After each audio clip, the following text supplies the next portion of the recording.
Before we get started, I just want to make a brief announcement about the state of the pod. We've been getting tons of amazing feedback from women, and it's become very clear to us that a lot of women are thirsty for this type of content. This is a niche in women's media that is desperately needed and has been neglected for a very long time. And we really want to be able to make more content. There's just one problem, and that's money. We would love to be able to quit our day jobs and work full-time on content creation, and the only thing holding us back is the fact that we got bills to pay, if I'm being totally honest. Long term, though, we would like to expand into other forms of media, such as video, TikTok, newsletters, ebooks, even like real physical books, and so on. And that's why we've set a new Patreon goal. As soon as we hit $10,000 monthly revenue, that will be enough for us to afford to quit our jobs and start working on growing FDS full-time. Currently, our schedules only really allow us to post about 60 to 90 minutes of bonus content per month. And as a reward to our patrons for helping achieve this target, we will commit to posting more bonus content. So if you like FDS and you want us to grow and you want us to make more content, you can support us on Patreon at www.patreon.com/The Female Dating Strategy. And for the next 48 hours, we'll be offering a limited time offer called Lurker Mode, where you can access the bonus content at a reduced price of $5.99 per month. Thank you so much to everyone who listened and shared to help us to get to where we are now, and I'm sure this is a sign of even greater things to come. Thank you.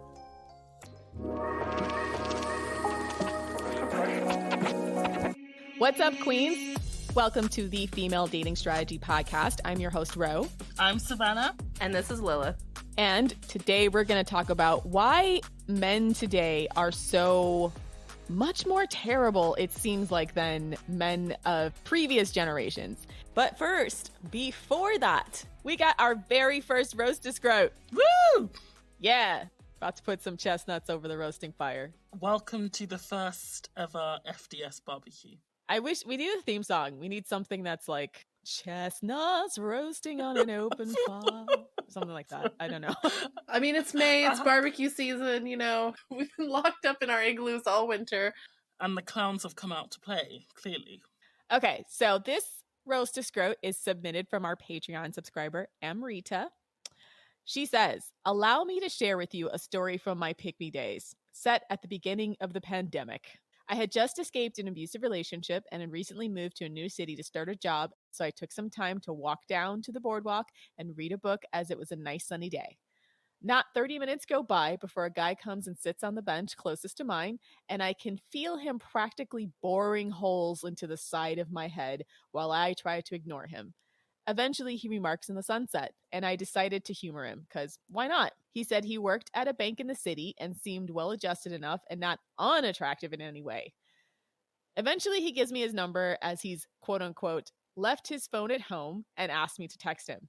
I bemusedly accept and walk away without any intention of doing so, but a day or two passes, and I'm becoming increasingly bored again, so I think, why not? He asks me if I'd be interested in a picnic date with a view of the city, and I accept. On the day of the date, he texts me to meet him in front of the W Hotel. But when I get there, he's nowhere to be found. Now it's about 9 degrees outside, and I'm very much not a warm weather person, so I decide to just text him and wait in the lobby. About 15 to 20 minutes go by, and he finally calls me. He asks me where I am, with a tinge of irritation in his voice, and I tell him I'm waiting in the lobby, to which he becomes even more annoyed and tells me to come outside. I exit the building and look around, and there he is across the street. So I brush it off and go over to meet him.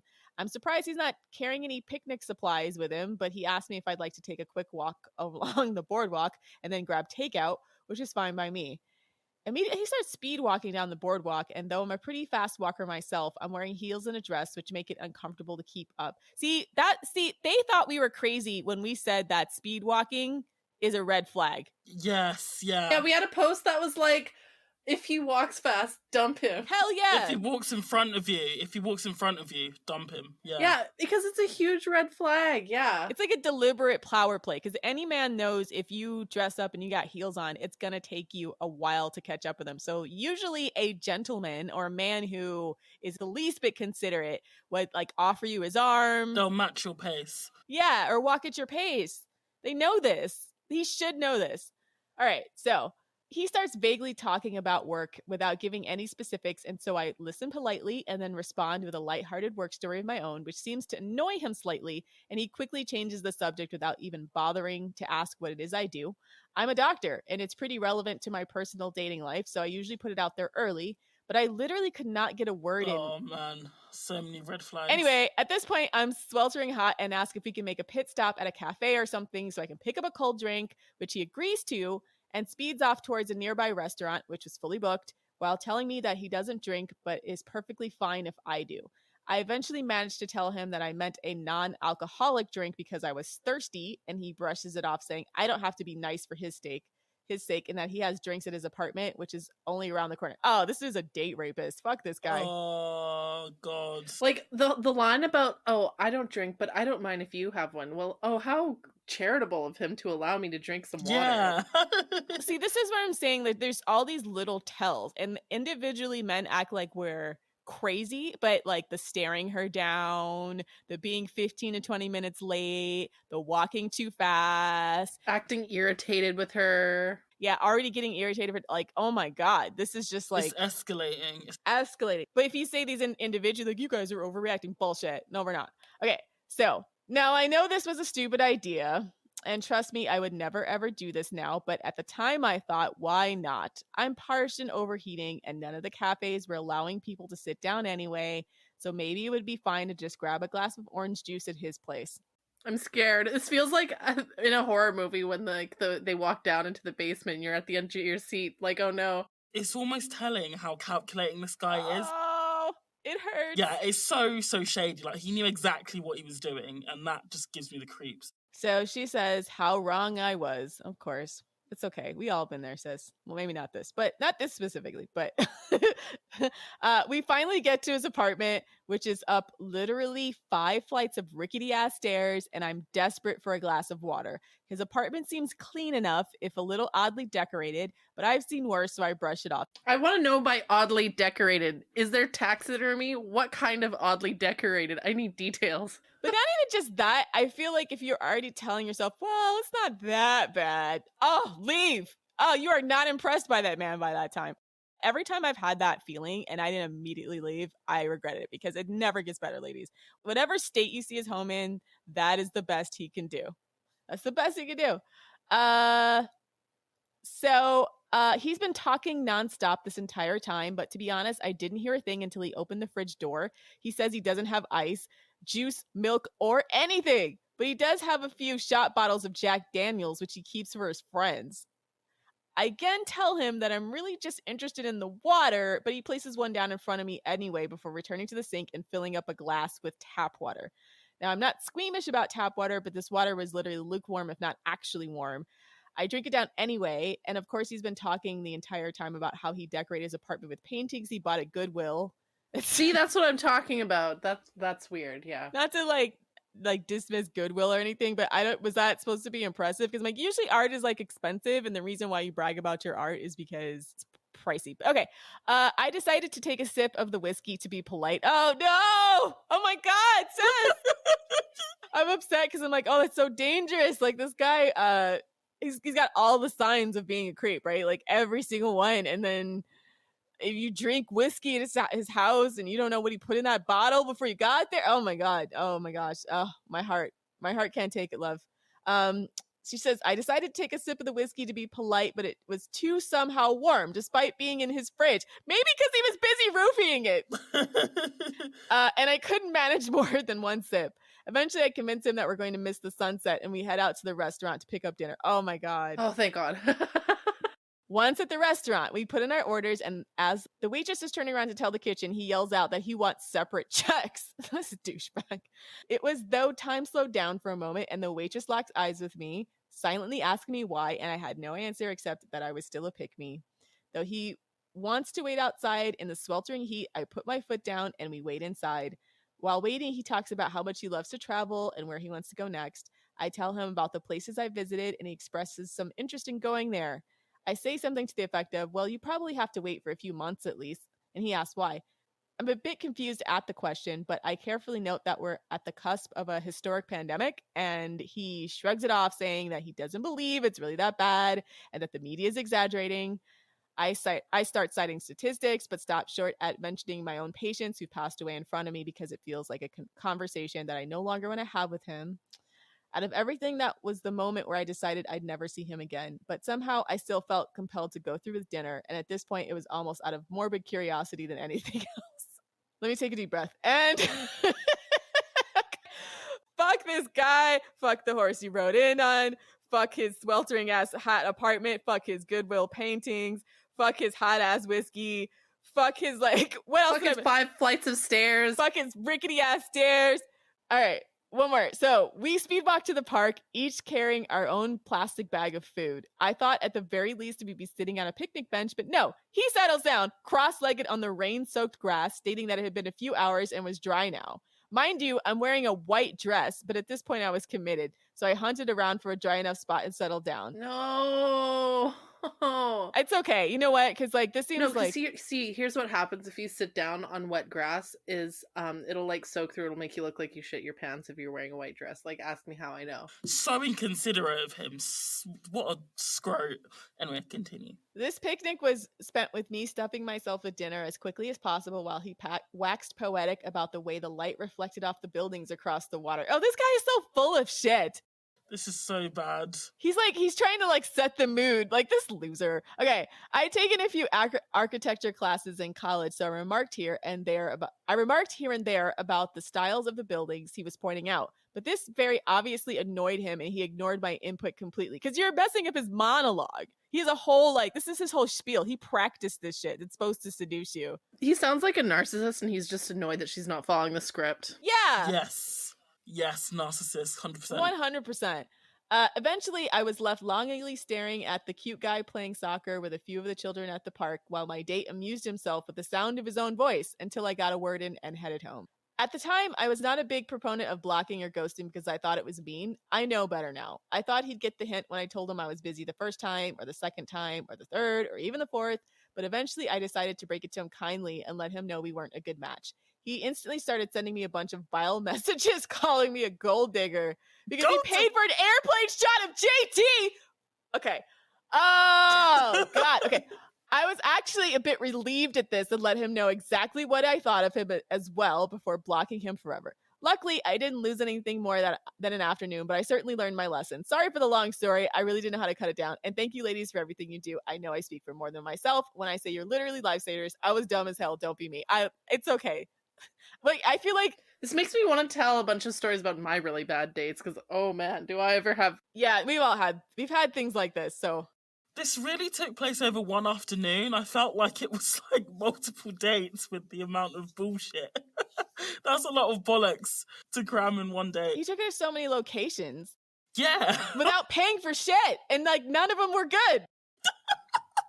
Gosh, sis, wow. So he speed walked down the boardwalk and then he took her to his place to have a sip of warm whiskey. But no, first he takes her to the W Hotel and then doesn't take her to the W Hotel. Tells her to meet him there so they can take her somewhere else to his like ratchet ass apartment. That is like peak like scrote audacity. It's like, yeah, meet me at this hotel and then not actually take her to the hotel. Right? That's like the ultimate example of like a guy who's poor but who wants to seem like he's rich. Yeah, and the whole thing that was crazy to me was like what he didn't even pay for her dinner and he's already talking about gold diggers. Excuse me. It's like he like purposely...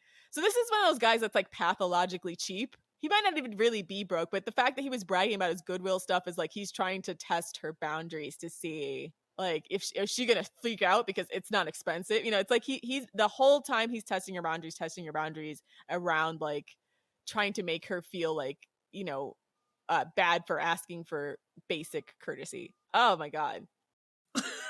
I hate that. Probably gets his mom to shave his head or whatever because he's too broke to go to an actual barber, like stuff like that. Yeah. And you just know he has like that weird 5 o'clock shadow beard that doesn't completely grow in all the way, but like his face is all red all the time because all he does is have Jack Daniels in his house. Because if he doesn't have water, this is a guy who subsists on Jack Daniels. Yeah, he doesn't have water, but he has freaking Jack Daniels. Like, oh my god. That's so predatory, though. Like, just having alcohol in your house just to offer your guests, especially female guests. So predatory. I almost had a date like that with once where I was going to meet a guy and he just decided to, like, I guess he was shit testing me because he canceled last minute. And then I was like, it was literally like half an hour before the date. So I'm already made up and everything. And he's like, oh, I'm not feeling well. So how about you just come to my place instead and we can drink some whiskey? And I was like, hell no. Even when I was a pick-me, in my deepest, darkest pick-me days, even that was like, no for me. And if he's not feeling well, why is he drinking alcohol? Right, yeah. I don't know what this guy is. Yeah. No, he was just lazy. If I had gone to his place, I'm sure he would have been wearing like sweatpants. He was probably just too lazy to get out of bed. The smell of bullshit, in Canada, I can smell it from here in England. That is complete bollocks. Yeah, it's, the wafting waves of bullshit. The waft of bullshit. Just rocking you back and forth in your chair. Yeah, so this guy, I've decided his name is... I'd say JD Scroat. JD Scroat. Whiskey... Whiskey Dick. Whiskey Dick. Yes, let's go with that one. Let's just call him Whiskey Dick because he is a dick. He is an asshole. Whiskey Dick. So he's Whiskey Dick. Cool. Yeah, he's an asshole. And he's emanating that small dick energy as well. Cheap ass, bottom barrel, like low shelf house whiskey dick. The fact that he got annoyed whenever she spoke, I've noticed that with some guys where it's like they literally just fucking hate women and they hate when women speak, but they still have to, like, they force themselves to go through the motions of what they think they have to do in order to get sex. So yeah, fuck that guy. I hate him. Anyways. Yeah, so fuck this guy with a rusty wire. I hope he drops that bottle of whiskey and cuts his feet on it. I hope he trips down those fucking rickety ass stairs one day. I hope the next time he tries to speed walk in front of a woman, he trips over a manhole and falls in. All right. Thank you, Amrita, for this story. That's our first Roast to Scroat. Yeah! And if you would like to submit your own Roast to Scroat, please visit our Patreon at patreon.com/The Female Dating Strategy and sign up for one of our tiers that offers a raffle ticket to enter your very own Roast to Scroat, Nazis, or Queen Shit story, which we'll read aloud and will commiserate with you or absolutely flame broil the guy like we did in this last segment. Yay! Yay! All right, that's all I want to do.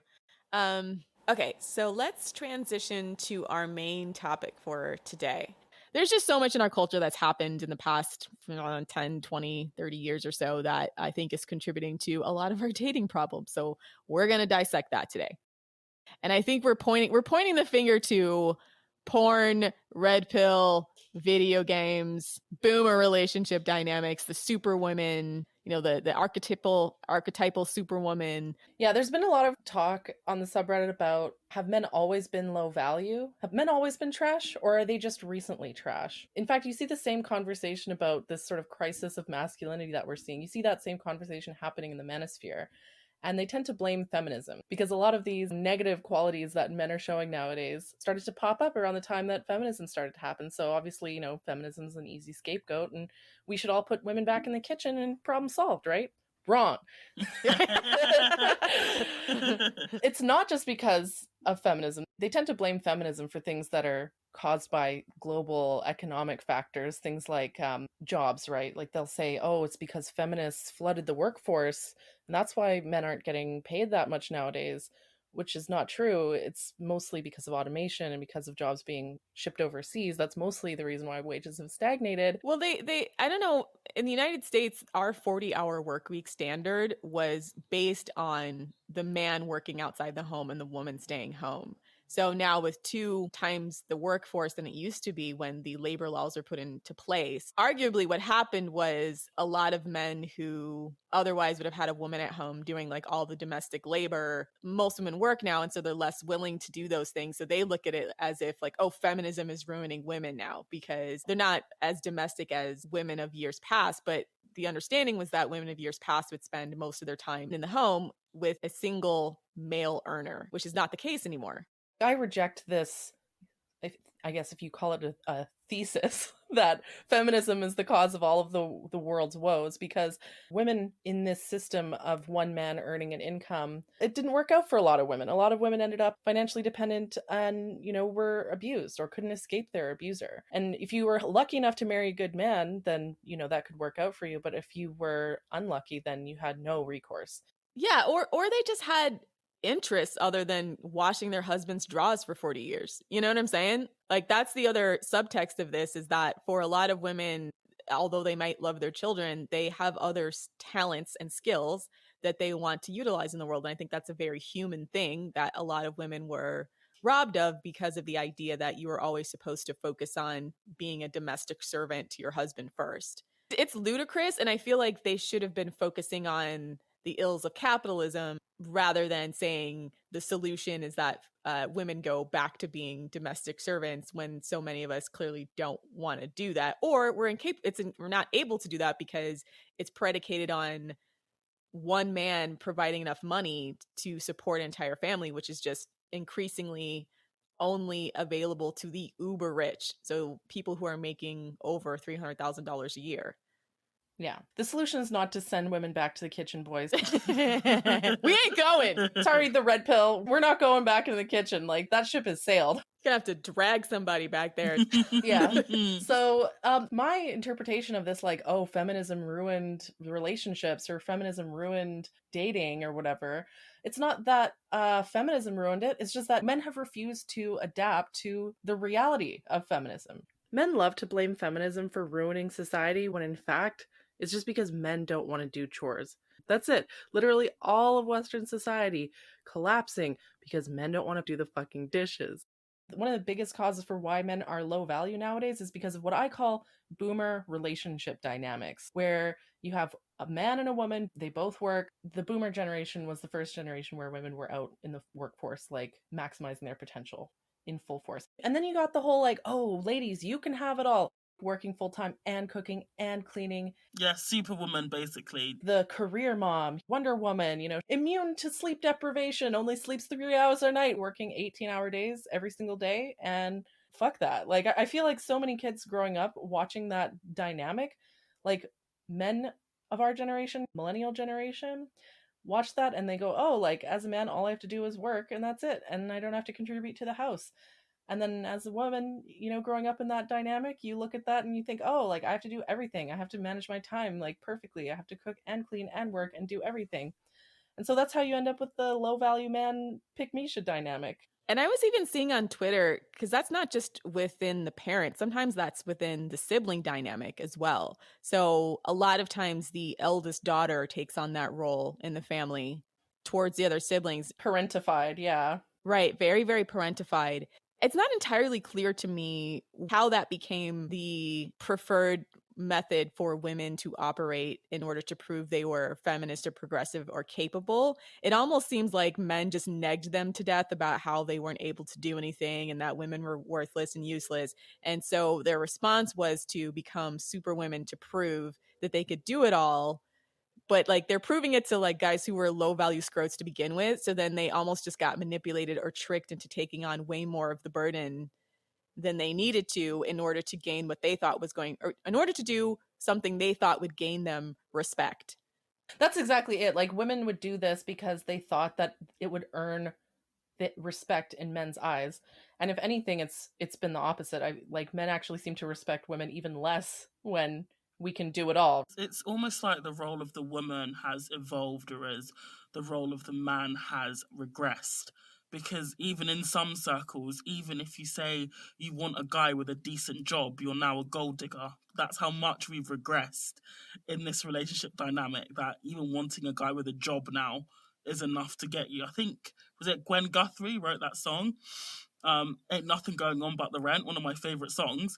And when it came out in the late 80s, she was lambasted and called materialistic because she wanted to date a guy who had a job. Yeah, we get called classist on FDS all the time because we want to date a guy who's not unemployed, because that makes us elitists, apparently. I just question exactly what they expect women to do in that situation. It just seems like, again, they want us to do the free emotional labor of building these guys up. And the question is why. It's not generally something that's reciprocal. They don't have the tool set, and I don't think most of them were socialized to have the tool set, and they don't even know where to begin. So it's really unfair to expect women to keep extending ourselves in this area when it's become clear that we did not create a culture in which men could meet value with value in kind. Even when women do extend themselves, you end up with situations where the woman's like quote unquote nagging, aka she asked him to do something and he just doesn't. And so she has the option of either just, I guess, shutting up and never asking him for anything, or just like asking him again. And I feel like when men listen to women, it's like they don't even hear the words coming out of our mouths. It's just like the Charlie Brown voice, like, like that's how men think women talk. They just think, I don't have to listen to this. Yeah, that's passive aggressive avoidance of the issue. That just makes the hairs in the back of my neck stand up because I'm so angry because I've had that in a relationship. Yeah. And so it's really just like men's failure to step up. And if anything, like they see the fact that women have started to work and they think that they can put in even less effort.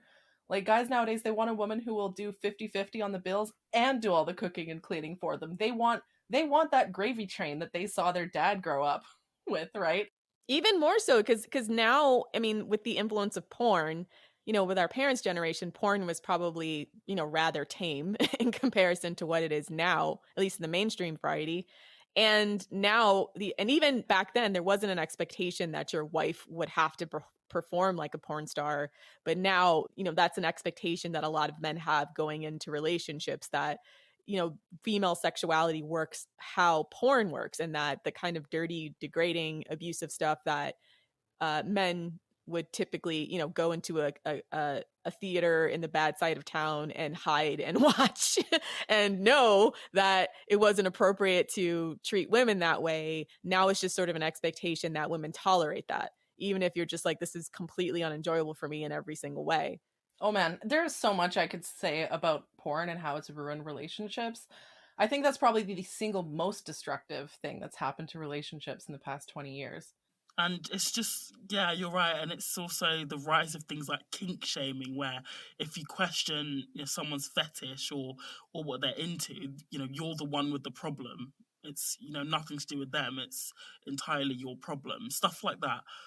Yeah. And like, what's wild? Whenever I talk to men about porn, either online or even in real life, if I say something along the lines of like, I feel like porn makes men see women as objects and makes men want to treat women in a degrading way. And, it makes me feel bad when my boyfriend watches porn or whatever. There's always guys who are like, well, I don't think it affects me. Yeah. Right? Yeah. Like there's countless women out there just screaming from the rooftops talking about how porn has ruined relationships. And then men are out there just being like, well, I don't think it's a problem. La la la la la la, everything's fine. Yeah. Like just because you personally are not being harmed by this problem, doesn't mean it's not a problem. And they fail to experience intimacy as well. But when you've grown up, I mean, exposure to porn now is getting younger and younger. People are now being exposed to porn from the ages of 8, 10, 12, really, really young. You don't realize just how warped it makes your view of sex. So things like intimacy and emotional connection, all those things are just completely lost on these men if they grow up watching porn. Completely lost on them. Because they literally don't see women as humans. And they'll argue with this. They'll be like, I totally see women as humans. It almost doesn't matter if a man disagrees. The fact that women are out there saying that this is how they make them feel, that makes it real, right? I mean, and some of it is just, it's the creepy Coomer energy that's sometimes hard to describe, right? You can feel when a man is so deep in his porn consumerism that the way that he reacts to you feels creepy. It feels like he's looking at you like a sexual object, like a piece of meat, that every interaction with you has some kind of hidden sexual agenda. And we call these guys creeps, and they don't really understand, like, women are just calling guys creeps because they're just ugly. And I'm like, no, it's because you have creepy ass Coomer energy. And I don't really know how to explain to them that even if we don't know you're watching porn, we know through your behavior. We can feel, observe, and we can feel and observe your behavior in a tangible way that's very difficult for men to grasp. Yeah. You know how people used to say that if you masturbated too much, you'd grow hairy palms? You remember that? Yeah. So obviously that's a myth, right? You don't literally grow hairy palms when you masturbate, but I feel like that's one of those things that they would tell men so that they would know that, like, oh, if you masturbate too much or watch a bunch of porn, like it's going to come through in your energy, and like people will know, right? And people will judge you. Yeah, exactly. So I just want all the men out there who watch porn every day, I just want you to know that every single woman around you knows, and it's creepy. Yeah. They have like, they look at you weird, the way they like can't always look you fully in the eye, and like it's just so weirdly sexual for no reason, like all the time. And the way they're so like quick to bring up sex as well, it's like, yeah, it's just so weird. Yeah, I haven't liked that with dating apps, especially because they'll literally write why you fit their physical qualifications, and it will just sound like their search results in Pornhub, right? A lot of times the way that they come on to women is very much how they would objectify a woman in porn. You fit my porn category. You fit my porn preferences, and that's why I like you. That's not a compliment, okay? And especially women of color as well on dating. I mean, this could be a whole other episode. Like, we get that a lot. Like, one of the first things guys will say to me is, "Oh, I've never been with a black chick before." I'm just like, okay. I don't really know what to say to that, because it's like you're instantly fetishized straight away. You know what's wild is like porn people, like people who are pro porn, will say like People of the porn. I'm just gonna call them porn people, like men and women who love porn. They will say things like they try to argue that porn is progressive because it doesn't discriminate like racially. Like there are black women in porn, there are Asian women in porn, there are Latinas in porn, and I'm like, have you seen these fucking titles? Spicy Latino, submissive Asian woman. That's not fucking progressive. I just feel like there's this massive disconnect from what porn is to what the mainstream media says it is. But a lot of times when they're talking about porn, they have this sort of tongue-in-cheek, cutesy attitude about it. It's almost like they stopped watching porn in the 1970s, right? I'm like, have you seen what porn is today? There's nothing cute about this. There's nothing funny about this. Porn today is very, very explicitly abusive and incestuous and pedophilic in a lot of ways, and obviously racist. So when they're talking about porn as a genre, they seem to it seems like they're focusing on the very, very vanilla stuff of years past and have no idea all of the like trash that's out there today that is popular. This isn't like this stuff is relegated to the corners of the internet and that it's like a special niche thing. It's literally, if you go to Pornhub or X videos and you look by the most popular videos, chances are they are really, really problematic for the reasons I mentioned before. Men will straight up lie to your face and be like, most men don't watch abusive porn. Oh my gosh. It's such a ridiculous statement because either you don't think it's abusive to like slap women or like choke women or come on their face or whatever. Either you look at that and think that's totally fine and not abusive at all, or you're just lying. Like, you know that those things are abusive and you're just straight up lying, because what you see in most porn, stuff that's like industry standard in most porn, is degrading. They have to trick these women into doing this, and that's been there's been several porn stars who've come out and said that, in addition to stuff like Girls Do Porn that got sued by women who were coerced or tricked into doing things under the guise that they were only going to do one thing, and then they get on the set and they do something else. So they don't even get consent beforehand for a lot of these things, and then they force these women to consent later by saying, oh, if you don't consent, you don't get paid, you have to sign off on this release form. But then they don't know. I think one woman was talking about how in a porn video she got picked up and her head got put in a toilet.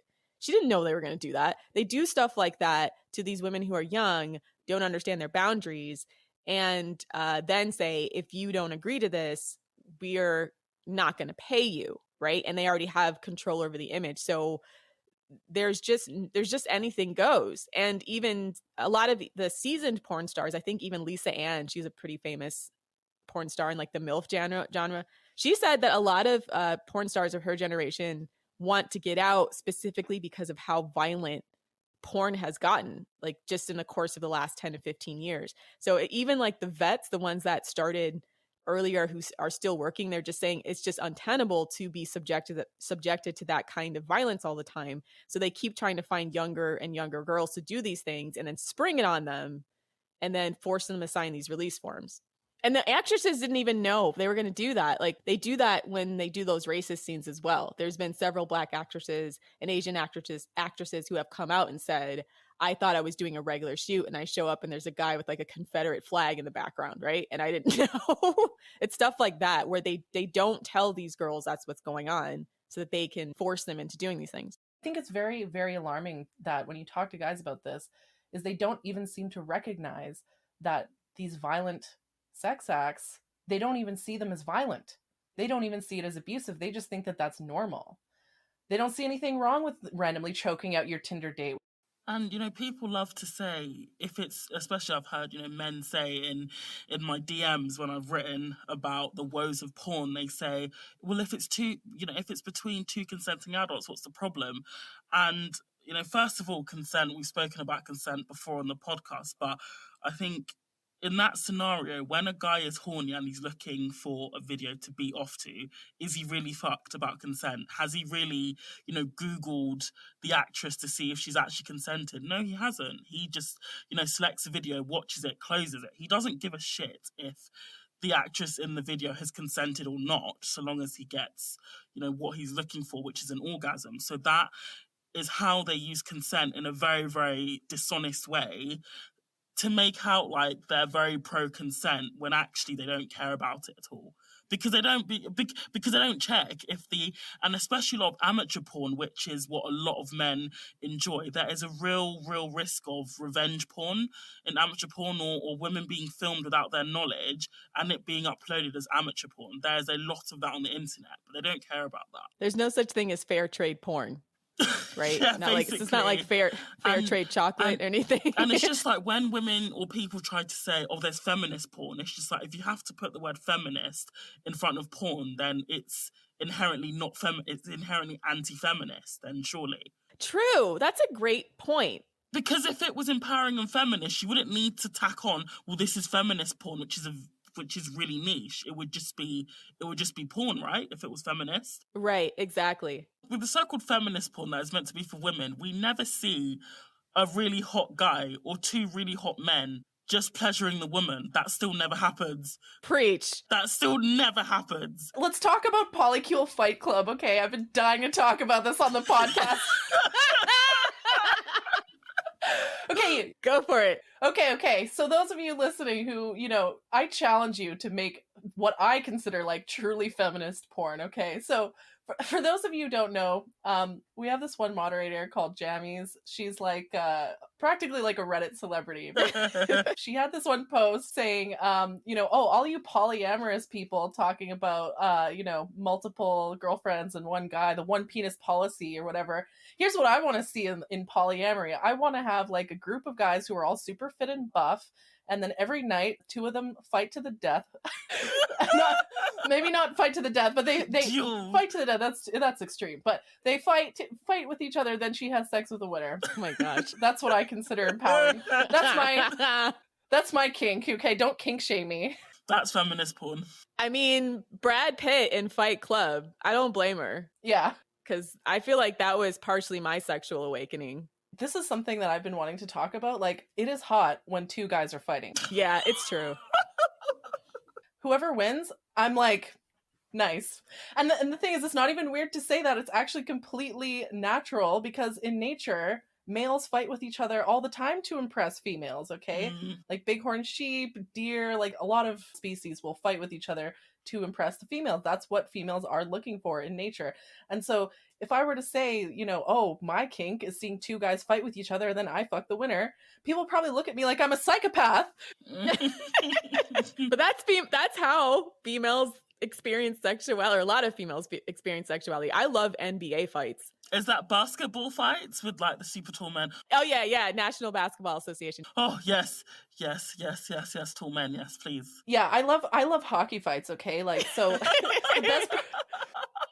the best part of every fucking hockey game is when two guys just like, I guess they got beef and they throw the gloves off, they throw the helmets off, and they just start throwing punches and stuff. Like, the NHL has cracked down on that recently, and I really don't like that. I actually think they should be going for more fights. But I think that is fucking sexy when two guys are fighting and then whoever wins, I'm like, okay, he's a genetically superior male, and I find that sexually attractive. But that's a totally unacceptable thing to say. Meanwhile, there are tons of guys out there who talk about like, oh, I want to see two girls like oil wrestling or like mud fighting or whatever. This is a thing. True. Yeah, like it's totally normal to want to see two girls fighting. Apparently that's a Cat fight. a kink that some men have. The cat fight. Yeah. You know what? I want this. I want Polycule Fight Club to be a thing.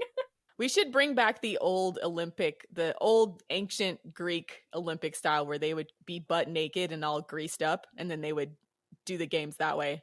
Oh yeah, Turkish oil wrestling. Yeah, that's that's a real sport. I'm down to see it. No, okay, I have a rant about soccer. Okay, all the soccer fans out there are gonna hate me, but I think soccer is a sport for fucking pussies. And for the Europeans, by the way, soccer is football. Soccer. I guess it was my turn to get dunked on. Yeah, no, what I cannot sit through a soccer game and how these grown ass men will like slightly bump into the other and the other one like takes a dive, and just like the fact that they will actually try to get like I don't know, like they'll try to get the other guy to get a penalty or something like that. I just think that's so pathetic and stupid. Ronaldo's good at that. Like I cannot think of anything more unmasculine or unsexy than a guy that takes a dive after getting flicked in the ear or something. They call it flopping in the NBA, but yeah, that's been kind of whenever they start to raise or make it an advantage if you foul someone, or a foul is just like, you know, hitting someone outside of the gameplay, then people just literally will like do the exact same thing as take a dive, will just like flop like an Oscar-winning actor on their bellies and on their back. And yeah, it is really, it's always like frowned upon. It's really unattractive, and it just looks like they're cheating. Yeah, it does happen in hockey a little bit. But I would say that if anything, the players, some of them, like, they don't give a fuck. Like, they will just fight a guy and know that they're going to get a penalty for it. They just take it on the chin. Like, they just, they don't even care. But yeah, so some players will, like, take a dive. But I think it's very unattractive to take a dive like that. But that's just my personal opinion. Everyone's going to hate me now. Anyone who likes soccer is going to hate me now, but I don't care. Soccer. But circling back to the topic, I'm going to caveat what you said earlier about that feminism is not the problem. I think a strand of feminism is a massive part of the problem as to why relationship dynamics between men and women nowadays are in the toilet. And that strand of feminism is liberal feminism. The problem with liberal feminism is that, yes, they've made strides for equality in the law for men and women, but what they have either neglected or overlooked or whatever is the biological differences between men and women. You know, yes, you can go 50-50 on a date in theory, but you can't go 50-50 on, say, the maintenance it requires for a woman to look presentable. You can't go 50-50 on childbirth. You can't go 50-50 on instances of sexual assault. You know, when, you know, if a man... You also can't go 50-50 with someone who just doesn't give a shit.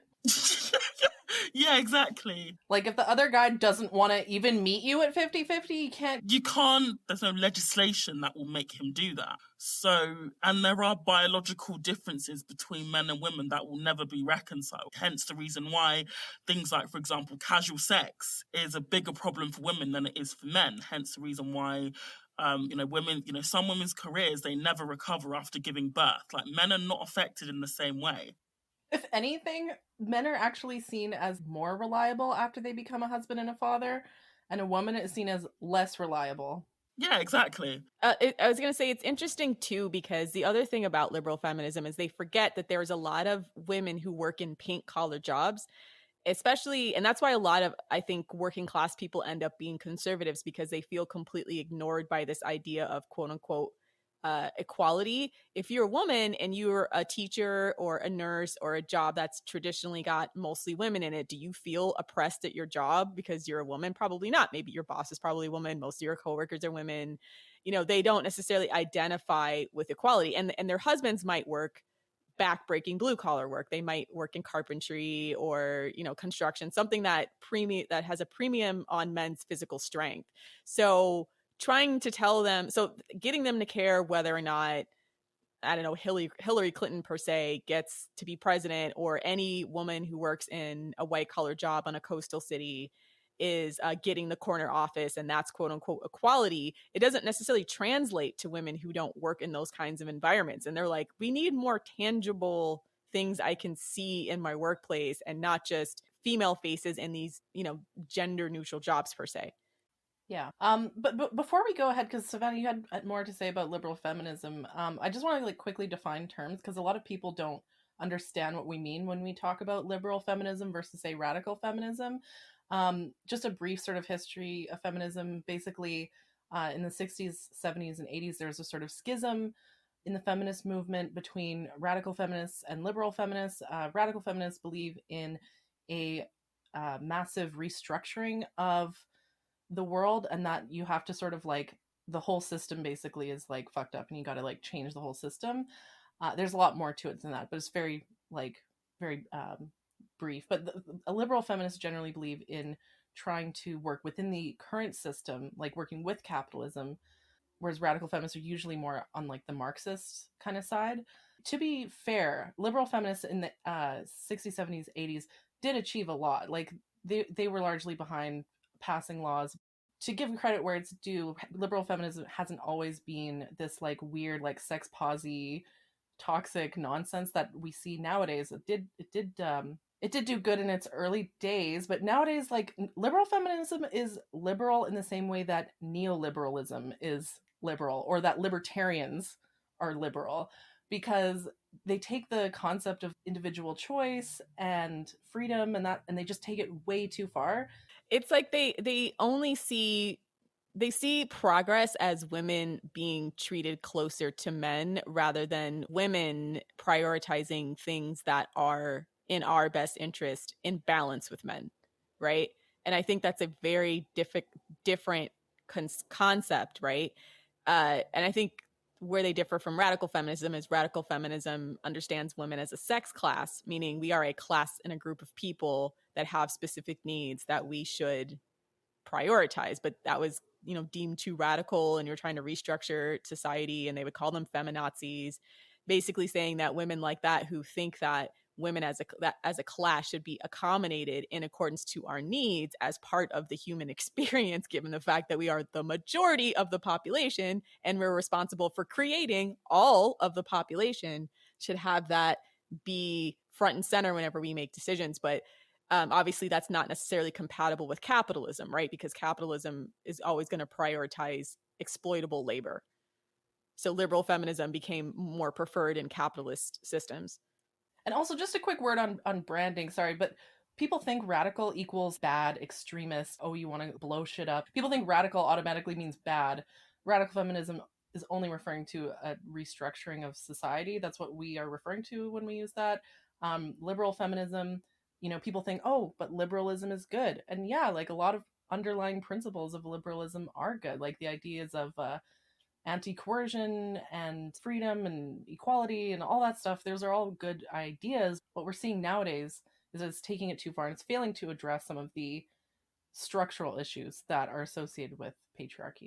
Here's the thing though, and here's something that liberal feminists fail to understand, is that feminism by definition is exclusionary. If everything is feminist, then nothing is feminist.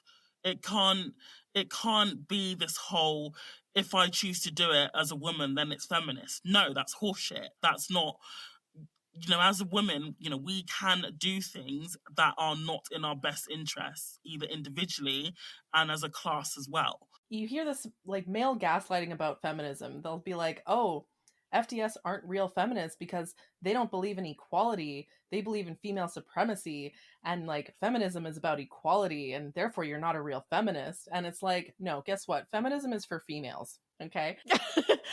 It's not for men either. I think they actually did an experiment. This was in the UK, and it was to do with racism. And essentially, they had like children of like color pretend to be the oppressors in quotation marks for a day.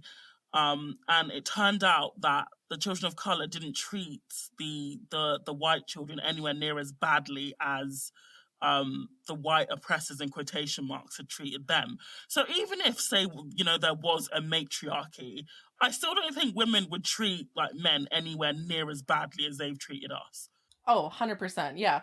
A while back, there was a guy who developed a computer program to quote unquote prove that FDS are female supremacists. Men tend to assume the worst. Like, they think that if women were in charge, that we're going to start treating men the way that they've been treating us, or the way that men wish that they could treat us. Because I get DMs on Reddit all the time from guys talking about how they want to put women in concentration camps and use women for like breeding farms and like forcibly impregnate us and stuff. Like, that's what guys fucking fantasize about when men fantasize about male supremacy. The one thing I've noticed with a lot of these weird male misogynist extremists is they are counting down the days till they have sex bots and artificial wombs, and then they'll have no use for women then. And I'm like, you know how much easier it would be to replicate sperm than it is to create an entire functioning womb system and then raise a child from infancy to 18 years old. We will have the technology to replace you before we will have the technology to replace women. Easily. And most men wouldn't be able to afford the technology anyway. If it did exist, they'd be priced out of it. It kills me though that they assume that women won't do that before men develop the technology to get rid of us. And so they're banking on the fact that we don't treat them like they would treat us. The other thing is that I find it funny that they think that we are afraid of that like they'll say it with a smug sneer, like, oh, we're gonna replace you with like sex robots, like like I don't have a problem with that. Like, I would love a world in which we could put like all of the shitty low value men in a room with their fucking VR headsets and pocket pussies where they can go off and like masturbate all day and not shoot up malls and stuff like that. Like, I actually think that would be a better solution to male violence. Put them in their own room with their feeding tube like a little hamster. But anyways, back to the original topic, which is why are men trash. We talked about, sorry, Savannah, I don't think you finished your point. I'm sorry, I kept interrupting you. Apologize. But did you have anything more to say about on liberal feminism? It's essentially lowered the barrier for men in terms of access to women, especially if women are now earning their own money, if we're now more independent. It's almost like women are bringing more to the table, whereas as I've briefly touched on before, the expectations of men have regressed. And so then we're at this stage where women are automatically bringing more, have more to offer in a relationship than your average man. They always lament that women today don't cook as much. And I'm like, first of all, most of us just don't have as much time. But when's the last time you saw a guy build a shelf from scratch or do any of the traditional qualities and hand craftsmanship that men used to be able to do that they no longer have time for either, because we all have to slave away for capitalism. But I just think that it's funny that they highlight all the ways in which women have had to abandon more traditional quote unquote women's activities in order to progress in a capitalist system, versus they don't recognize the way that men have done that as well, right? They're good at playing video games now, and we can go on that. I have so much. Yeah. We're going to go fucking in on video games. But before we do that, I want to point out men don't have useful hobbies anymore. That's my other kink, is men who have useful hobbies. Hell no. Like, I'm talking about things like, woodworking or knowing how to fix a car or, I don't know, just literally fucking anything other than video games. But most guys, video games, it's their only hobby is porn and video games. And what I have a problem with that is it's about consuming. It's very passive. Things like woodworking or mechanics or whatever, I consider these creative outlets. It's about creating something and building something, putting energy back into the world rather than taking energy out of the world. And so the sorts of hobbies that average men have nowadays, it's all about extracting things from the world and not about giving back to the world at all. I mean, if they were programming video games, I feel like there would be more room for a discussion. But most of these guys, I mean, like you said, they're just Coomers and consumers. And I was reading about how, video games give men a sense of accomplishment and a dopamine hit. And so a lot of times it's a way for men who are not good at other things to feel like they win at something. And there's a very select few that are good enough at it to monetize it and become, like PewDiePie or something like that. So then it sort of justifies itself because they think, well, there's some guys out here who are very successful at video games, so you can't say it's bad because some guys can make an income off of it. But for most of them, they're not going to be able to do that. And then secondly, they are using it for the dopamine hit of a fake accomplishment rather than a real world tangible thing that they've added value to society. And I think that is kind of I just think that's a very dangerous loop for men to be in. It's become like the new SoundCloud rapper to me. When I see guys that are gamers, I'm like, oh, okay, so you don't have a job, right? And you don't provide anything useful. Like, yes, there will be some SoundCloud rappers that become successful, but the vast majority of them are just chasing a pipe dream. And I feel the same way about gamers. It's just like, it's a hobby, but you need to kind of, unless you start picking up steam, especially by like your mid 20s, maybe there's guys that make it into their 30s, and start becoming successful at this, but it's like, this is a young man's game. If you're not, you can't only focus on this and not build any other tangible skills that are going to make you marketable. Because by the time you hit 30 and you haven't made it, you're going to be out here, being a mall shooter because you've wasted your time. Like, the idea of being successful at video games is such a ridiculous concept. It's like successful at watching cartoons or something. It's like, unless you're one of those like esport guys that's making a lot of money. They literally make millions, though, the top ones. Yeah, so the very, very tiny percentage of men that are making a lot of money, or, I'll give credit where credit is due. I do think that to create a video game or other forms of like digital art, I consider that a creative outlet. And yeah, that's like top level stuff, to be fair. They take years to develop. Exactly, yeah. So I think, like, mad respect to people who create video games, but for people out there who are largely unskilled and just play video games and don't really have much else going on for them in life, yeah. And I also want to draw a line here because a lot of our audience are women who also game, right? And so when we criticize video games, a lot of our own audience think that we're attacking them. And I just want to say, like, female gamers and male gamers are not the same at all. The women I know who game are usually well-rounded people with like other hobbies. They bathe, first of all. They know they're supposed to bathe every day. It's not their whole life. Yeah, it's not their whole life. Like, gamer guys, like, they even describe themselves as a gamer.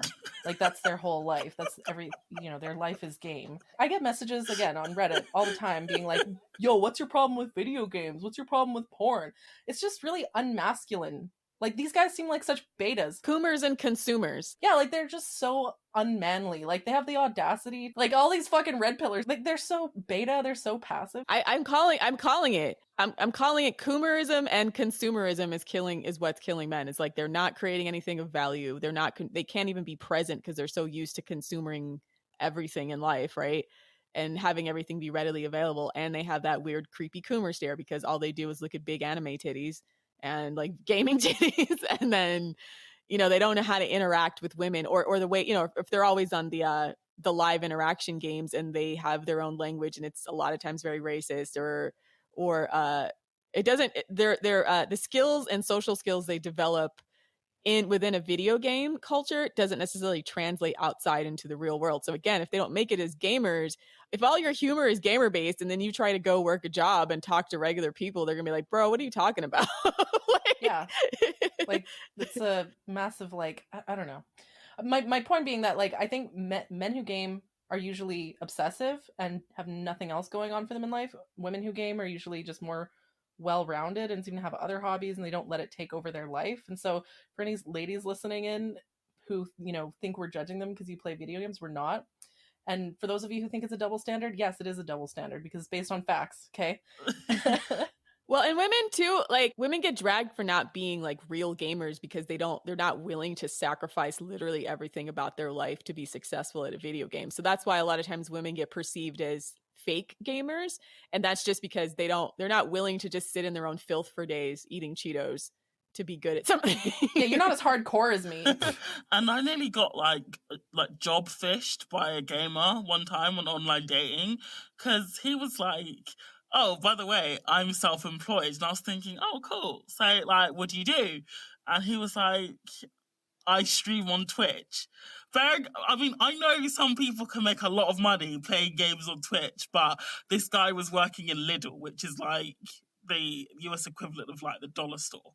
So I was like, unmatched. Well, it's a hobbyist versus a professional sport, right? Like, there's guys, I mean, there's nothing wrong with playing basketball if you love basketball all day, but like, you got to also build other skills because you got to feed yourself, right? If you're not going to make it, you're not going to make it to the NBA by the time you're like 15 now, 15, 16. And there's some exceptions to that, Like I think Steph Curry didn't even think he was going to get drafted, but obviously he's one of the best players in the NBA. But like now they're scouting the NBA and a lot of these professional sports leagues, they scout kids from the time they're in 7th and 8th grade. So it's just a matter of these guys not understanding when it's it's time to hang it up as a hobby, or at least scale back as a hobby and build tangible skills if you just don't got the juice to do this professionally. Gamer culture is very misogynistic.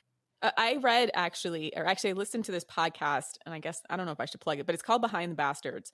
And the host, and I guess we'll link it, maybe we can get a sponsorship from them, but the host made a direct connection from gamer culture to what then became red pill culture, which I think is the next topic we wanted to go on. Because gamers, a lot of these gamers, they were using like the old pickup seduction tips and then found out it wasn't working. And the earliest forms of online forums were for gamers. So that's where a lot of these misogynist ideas started to cultivate. And then the red pill was able to harness the power of these types of guys and give them a quote unquote system, not unlike a game, to get women. So they were already groomed for the mindset that there was some kind of like, secret combination or code they could use to have cheat codes to unlock pussy. Yeah, cheat codes for women, seriously. And they were disillusioned with the old nice quote unquote seduction.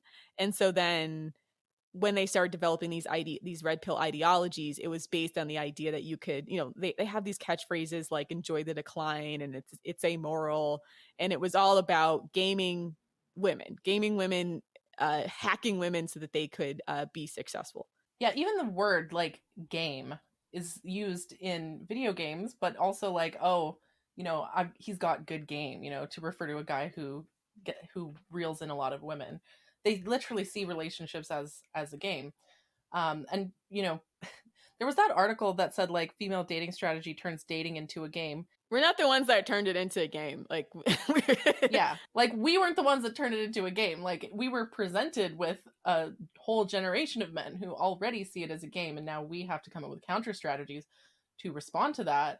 But yeah, the next thing that we wanted to talk about was how red pill culture has infiltrated like so much of modern dating culture to the point where I just don't I just don't even see any possibility for a lot of these young men. They've just been totally indoctrinated to literally like be abusers. Like that is their objective, is to be in an abusive relationship where they're the abuser. So this is what they say. And I don't recommend spending any time in the manosphere, but since we do this now as like our primary focus in life, I've spent enough time in the manosphere to kind of learn the lingo, kind of trying to see where they're coming to their conclusions from. So it seems to me in the sex positive culture era, in their eyes, there's winners and losers. And what happened was that women only wanted to have casual sex with the most attractive men. And these men who discovered the red pill were not those guys. That basically they had this idea that I don't know if they use chads, but their substitute for chad is alphas, that there's these alphas and betas, and that alphas get all the sex, and then betas only get lowly, worthless commitment from women, which they see as worthless, right? They see that the endless, meaningless sex that I don't know, I assume someone like a professional athlete would get, someone who's very rich, very handsome, very wealthy, very fit.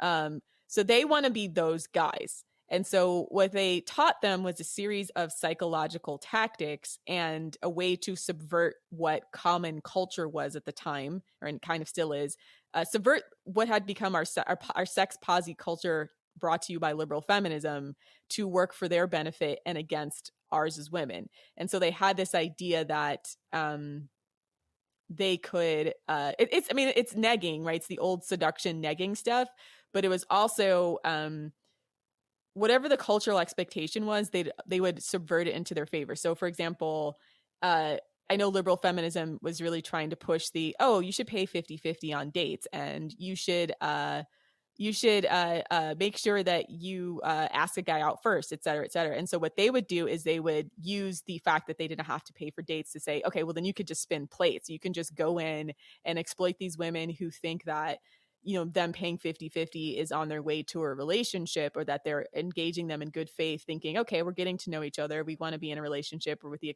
with the hopes maybe one day, doesn't mean have to be perfect, and we may decide not to do it. But they started pushing for sex earlier, declining to pay for dates, so that they could game all these women by having all these women that they're dating and having sex with the expectation that it would likely lead to a relationship if they started with casual sex, and then it never did, right? Knowing that they had no intention of doing that. And so that's the way they were able to exploit sex positive culture, and what I think was liberal feminists' goodwill extension to men, to selfishly just feed their own ego and disrespect women while doing it on purpose. I'm so glad you made that connection, because I've actually never heard it put that way before, that red pillars are literally exploiting this sort of idea of what it means to be a good woman under liberal feminism. Like, women have been conditioned for a while now to think that if you want to, you got to have it all, you got to be 50-50, you got to do this, you got to do that. And then that idea has not been an olive branch to men like what liberal feminists originally thought it would be. It's instead been turned around on us and is now being used to exploit us all over again. Exactly. And that's where FDS comes in, because we cut the crap. Because we go, no, I reject all of this. We can either have a relationship that benefits women or no relationship at all. The interesting about red pill ideology is that it literally says that, like, a man's worth is directly tied to how many women he sleeps with. And so we're taking that and we're subverting that back against them and being like, okay, like, if you're going to be a piece of trash, then women aren't going to sleep with you. And casual sex has gone down drastically. Have you seen those statistics where it's in the past generation or so, like, didn't it drop by like 40% for men, the amount of sex they had in the last year or so? And I can't help but feel, yeah, like Gen Z, they don't fuck. Gen Z doesn't fuck. I think it was millennials too. And it was, yeah. And it's like, a lot of it is because why? The sex is crap. These guys are just sitting around being coomers and consumers. They don't have the social skills to interact with women. And when they do, they're doing this red pill crap. And, it's just become not a venture that's worth it for women, right? And men aren't developing real skills to get women to have sex with them, which has generally been pro-social skills rather than this negging, abusive, crazy, antisocial red pill stuff. Like, I like to compare certain ideologies to, like, certain mental disorders, right? So I say that libertarianism as a political philosophy is narcissism, where you just take benefiting yourself to the extreme. Red pillars are like if you take sociopathy or psychopath behavior, literally antisocial personality disorder, and then make that into an ideology. And then that's what's permeating modern dating culture for men right now. They're not learning social skills, they're learning antisocial skills. Yeah, they're learning how to exploit generally women who are engaging them in good faith, or women who are severely already emotionally damaged, right? Like the type of women who sleep around generally because they have, people are going to be mad to say this, but like one of the things that we put out there is that women who are sleeping around a lot, all that dick is just not good. That's just like statistic wise, like we do not believe them. We are not buying the like the Sex in the City version of empowerment, that they're just fucking all these guys and it's just a nonstop party time. Like, most of these guys are garbage in bed, or average at best, and or they just don't have the dick to do the job.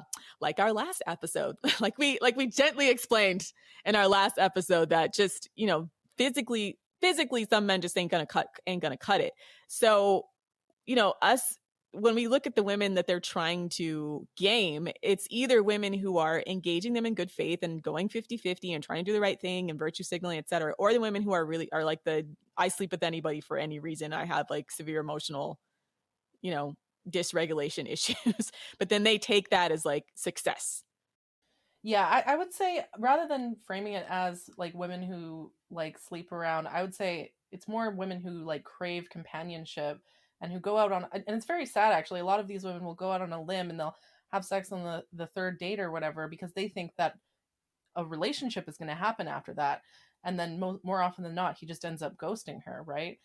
What started out from the woman's perspective as like an extension of good faith and like making herself vulnerable and trying to like maybe build a connection. And so she's thinking, oh, if like I make him wait too long for sex, then he'll lose interest in me. So I have to have sex with him right away if I want to keep his interest. And then the guy's just like, yeah, well, I got what I wanted, so like peace out kind of thing. And then she's left feeling ripped off, basically. The reason why I made the distinction between the good faith one, which I think you described, and then the liberal feminist sex posi type, is because I feel like the liberal feminist sex posi type are doing it for the attention and I almost think like they're in denial about the reality of the situation in a way that I think women who are engaging in good faith are not. And that's, I think why a lot of times we go in on like the fake sex posi types who are, they're just trying to prove something that's just damaging themselves. They're trying to prove something to men that they're a badass and they can sleep around like guys can and that they live this empowered life. And it's just all a lie versus the women who are not saying that, but like trying to actually date and meet men who are getting screwed. And I think those are actually two different types of women. So here's the weird thing is like, I've actually never met a single woman in real life who actually thinks that sleeping around is empowering. That's something I've only seen online. Like this liberal feminist, I'm such a badass because I fuck a different guy every night thing. I've actually never met a real woman like in real life. See, I have, and man, this is so. I'm gonna tread lightly, but like generally they're in denial. And especially in college, I felt like there was a sizable group of women like this, and they'll say one thing and then they're drinking themselves stupid every night, right? I've seen that dichotomy in action where. Oh yeah, like if you're talking about just like the messy women, like yeah, messy. There we go. The Cat Marnells, the blonde girl from Call Her Daddy, the sort of like messy blondes who just like not just blonde. I mean, I've seen it all over. Yeah, true. This is race neutral. But, sort of messy women who just they sleep around for the validation and the social connections and to feel like they're part of something, and it's an identity. They've built their identity around being sex positive. They built their identity around being sexually adventurous. So then rather than it being an expression or a part of who they are, it becomes their entire identity. The good time girl. Yeah. But even that is very sad because a lot of them are very mentally dysfunctional, like really. Like a lot of them are, yeah, like you said, they drink themselves to sleep every night. If you see them on social media, they're talking about how they don't give a fuck. But then, especially if you were dorming with them or you're friends with them long enough, you just start to see through the cracks in their bullshit where, for every guy, like they are crying over the fact that some of these guys don't call them back, even though they're all on social media, like on to the next one, men are like buses. They come every 15 minutes, and you just kind of see they've created this identity that I'll suck any dick anywhere or I'll do whatever. I'm down for whatever. I'm this. And like, I'm better than everybody else because I got it like that. And all these guys want me. It's kind of like, I don't know if you guys have Maury Povich out where you are. If they used to, they used to have these like out of control teen segments and like in hindsight, they're super problematic, but especially because most of these, like they're literal kids. They'll be like 13, 14 years old, but you just see them engaging in this like reckless, wild behavior. And they'll be like, I fucked a guy for a cheeseburger and what, and then like, and then in your head, you're like, girl, why? Like, why are you doing this? My point being that, yeah, these people do exist, but I feel like they are vastly overrepresented in media. Okay. Yeah. First of all, because of how ridiculous they are. It's like, their lives are a train wreck, and so they're weirdly like more morbidly entertaining to watch. But again, like it's another sort of weird grooming thing. Like all of these people are out there and advertising this sort of idea on social media, and then it sort of trickles down to real life dating. But no, the women I know in real life who have casual sex, a lot of the times what ended up being casual sex is because they thought that it was the beginning of a relationship and the guy just ghosted. So yeah, so it seems like it's another thing where the loudest people are the ones that are actually the minority, but they seem prominent. But they're the ones forming the narrative, yeah. Yeah, they're the ones that the media keeps giving the microphone to. And I'm like, these women are mentally fucking ill. Stop letting them write this shit. Like, they're all on drugs. They don't know what they're talking about. Like, I don't really, their lives are a train wreck. I guess they were supposed to be entertained, but like they'll prop them up as sexperts, right? They'll literally say sex expert, dating and relationship expert. And I'm like, what about this person makes them an expert except for the fact that they have no self-awareness, shame, and are willing to do whatever with anybody? And I don't think that's a sign of an expert. I just feel like that's a person. That's just a reckless person. Yeah. I mean, you wouldn't call a person that just eats nothing but chicken fingers and McDonald's all the time a food expert just because they eat a lot of shit, right?